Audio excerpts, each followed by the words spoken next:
सास नंबरी बहू 10 नंबरी। पूरे घर में देवी मालती का हुक्म चलता था, अपनी बहू को रिमोट की तरह कंट्रोल करती थी।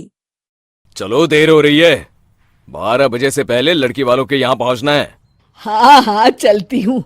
मैं तो भगवान से बस ये दुआ कर रही हूँ कि जिस तरह मेरी बड़ी बहू मेरी मुट्ठी में है, उसी तरह मेरी छोटी बहू भी मेरे इशारे पे नाचे। अरे भगवान, भला इस घर में किसकी हिम्मत है जो तुम्हारे खिलाफ जाने की हिमाकत करे। देवी अब छोटे बेटे की भी शादी कर देती है। छोटी बहू फैशन डिजाइनर का कोर्स करके आई थी। उसका सपना था शादी के बाद अपना वो बुटीक खोले। एक दिन, क्या बात है छोटी, तू तो एक से बढ़कर एक डिजाइन बना लेती है। इसमें कौन सी बड़ी बात है दीदी, आप चाहे तो मैं आपको भी सिखा सकती हूँ। हाँ, फिर हम दोनों मिलकर एक बुटीक खोल लेंगे। लेकिन दीदी, उसके लिए तो बहुत पैसे लगेंगे। हाँ तो क्या हुआ, पैसे माँ जी से ले लेंगे। हाँ हाँ, मेरे पास तो पैसों का पेड़ है ना, तोड़ के तुम दोनों को दे दूंगी। मेरी एक बात अच्छी तरह समझ लो, मैं तुम दोनों को एक ढेला भी नहीं देने वाली। बड़ी आई बुटीक खोलने वाली। ये आप क्या कह रही हैं माँ जी? आप हमारी मदद नहीं करेंगी तो कौन करेगा? अरे अगर बुटीक खोलने का इतना ही शौक है तो अपने माँ बाप से पैसे क्यों नहीं मांग लेती? मेरे पैसों पर क्यों आंख गड़ाए बैठी हो तुम दोनों? ये बोलकर देवी वहां से चली गई। अरे ये क्या दीदी, माँ जी तो साफ मुकर गई। अब हम क्या करेंगे? तू चिंता मत कर, बुटीक तो खुल के ही रहेगा।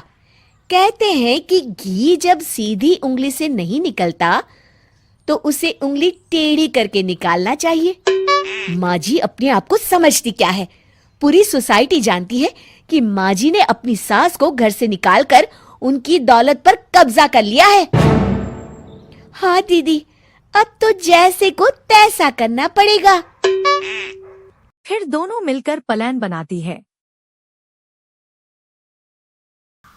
अरे नालायक, जरा ठीक तरह से पैर दबा, बिल्कुल मजा नहीं आ रहा। खाने पीने में तो कोई कसर नहीं छोड़ती। बड़ी बहू हाथ में एक फॉर्म लाती है। माँ जी, आपके लिए एक खुशखबरी है। सरकार सभी बुजुर्गों को हर महीने 10,000 रुपये पेंशन देने वाली है। अरे ये क्या कह रही है तू? क्या सच में मुझे हर महीने घर बैठे 10,000 रुपये मिलेंगे? हाँ माँ जी, दीदी सच कह रही है। कल टीवी न्यूज में इस बारे में बता रहे थे।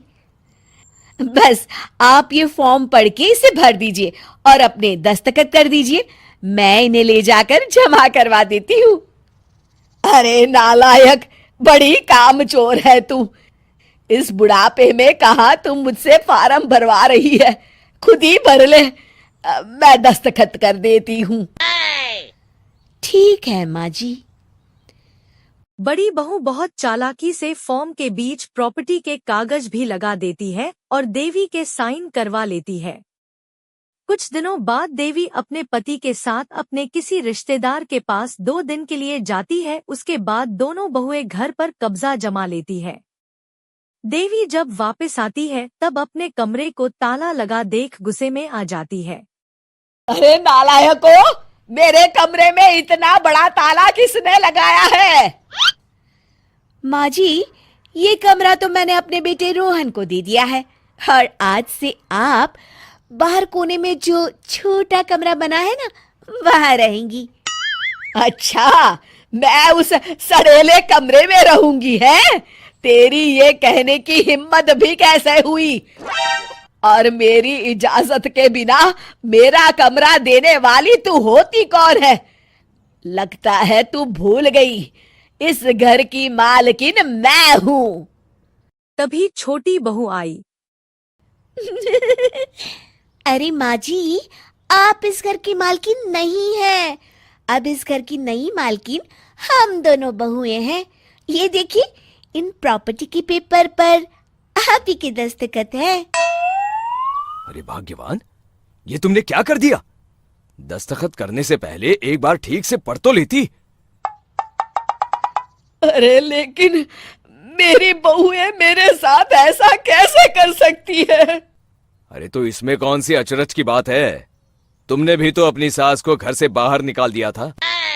टूटा फूटा ही सही, शुक्र करो कि इन दोनों ने कम से कम हमें रहने के लिए कमरा तो दिया। तुमने तो अपनी सास को वो भी नहीं दिया था। आज समझ में आया, जैसी करनी वैसी भरनी। चलो अपना सामान उठाओ और चलते हैं।